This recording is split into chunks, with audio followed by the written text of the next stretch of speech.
teliti siapa yang bicara di dalam ayat-ayat yang kita baca. Pada waktu mempelajari sebuah teks harus meneliti siapa yang berbicara. Kita lihat prinsip. Kalau Tuhan yang bicara, itu pasti betul, pasti benar. Kalau setan yang bicara bagaimana?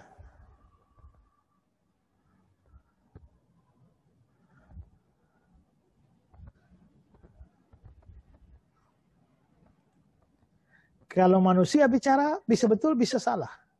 Kalau setan bicara juga bisa betul, bisa salah. Ya.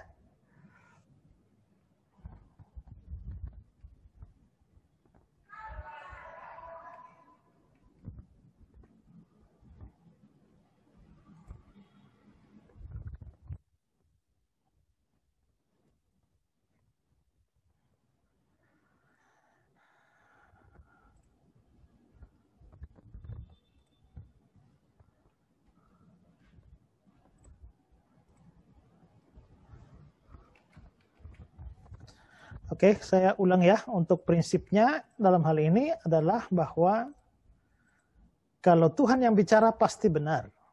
Kalau manusia yang bicara bisa benar atau bisa salah. Kalau setan yang bicara itu juga bisa benar, bisa salah. Nah, itulah sebabnya kita perlu berhati-hati karena walaupun ya tercatat di dalam Alkitab, tapi tidak berarti bahwa apa yang dikatakan situ pasti benar dalam pengertian perkataan dari oknum yang ada di dalam teks itu.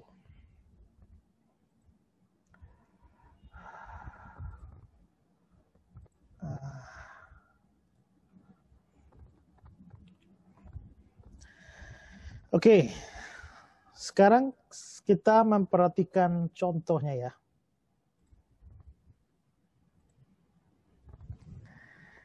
Dalam Ayub 22, ini kata-kata Elifas, sahabat Ayub ini. Ini kan Ayubnya kan lagi menderita. Terus dikunjungi oleh sahabat-sahabatnya, lalu sahabat-sahabatnya berbicara dengan dia. Apakah karena takutmu akan Allah, maka engkau dihukumnya dan dibawanya ke pengadilan? Bukankah kejahatanmu besar dan kesalahanmu tidak berkesudahan? Karena dengan sewenang-wenang engkau menerima gadai dari saudara-saudaramu dan merampas pakaian dari orang-orang melarat. Orang yang kehausan tidak kau beri minum, orang yang kelaparan tidak kau beri makan. Tapi orang yang kuat dialah yang memiliki tanah dan orang disegani dialah yang mendudukinya. Janda-janda kau suruh pergi dengan tangan hampa dan dengan yatim piatu kau remukan. Itulah sebabnya engkau dikelilingi perangkap dan dikejutkan oleh kedahsyatan dengan tiba-tiba. Nah, saudara, ini kalau kita melihat itu sebenarnya si Elifas ini sedang menghakimi Ayub. Jadi Ayubnya menderita, tanpa tahu apa-apa Elifas datang menuduh bahwa kamu itu menderita karena dosa. Ya, maka dia berikan tuduhan. Itu di ayat yang ke-6 ya. Karena dengan sewenang-wenang engkau menerima gadai. Padahal Ayub tidak seperti itu. Ya. Nah, kalau begitu ini semua kata-kata di sini sebenarnya ketika ditujukan pada Ayub ini adalah tuduhan yang salah. Karena itu kalau kita baca ayat ini kita harus tahu bahwa ini tuduhan yang salah, ini kata-kata Elifas yang salah. Jangan kita lalu membenarkannya dan menganggap bahwa Ayub betul-betul melakukan kesalahan-kesalahan ini. Itulah sebabnya Tuhan menghukum dia. Karena itu sekalipun tercatat dalam kitab suci, tapi orang yang omong dalam kitab suci itu kan memang bisa ngomong secara salah. Ya. Tapi teman Ayub yang lain, Elifas, dia ngomong, mungkinkah seorang manusia benar di hadapan Allah? Mungkinkah seorang tahir di hadapan penciptanya? Dalam hal ini, dia benar. Ya, dia benar. Jadi, Elifas kadang bisa ngomong salah, Elifas kadang bisa ngomong benar. Nah, setan itu bisa salah. mengatakan hal yang salah. Misalnya ketika dia bilang, kata iblis kepadanya, segala kuasa itu serta kemuliaan yang akan kuberikan padamu. Sebab semuanya itu telah diserahkan kepadaku. Dan aku memberikan kepada siapa yang ku kehendaki. Wah, ini kata-kata setan ini pasti omong kosong. Kapan semua diserahkan kepada dia dan dia berhak memberikan kepada siapa dia kehendaki. Ini pasti tipuan. Ya. Tapi setan tidak selalu salah. Setan juga bisa benar. Di mana benarnya? Dari banyak orang keluar juga setan-setan sambil berteriak, engkau adalah anak Allah. Ini benar. Memang betul Yesus anak Allah. Nah, karena itulah maka saya pernah tanya orang, apakah setan selalu salah? Selalu salah. Saya bilang, kalau setan selalu salah, nggak ada orang mau ngikut dia. Setan itu terlalu pintar. Jadi dia tidak bisa kasih semua selalu salah. Tiap kali ngomong salah. Dia mesti ngomong benar, salah.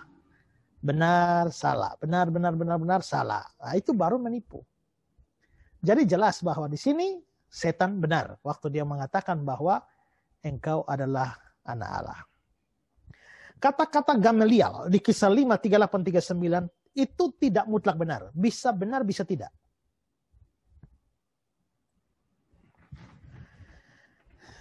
Ini kata Gamaliel, karena itu aku berkata padamu, jangan bertindak terhadap orang-orang ini.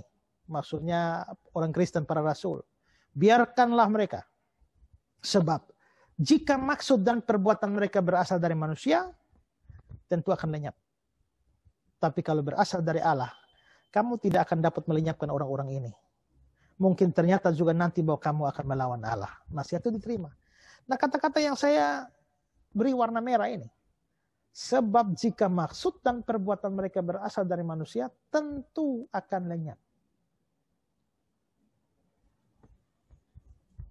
Kalau kata-kata yang ayat 39, kalau berasal dari Allah tidak akan dapat dilenyapkan, itu benar.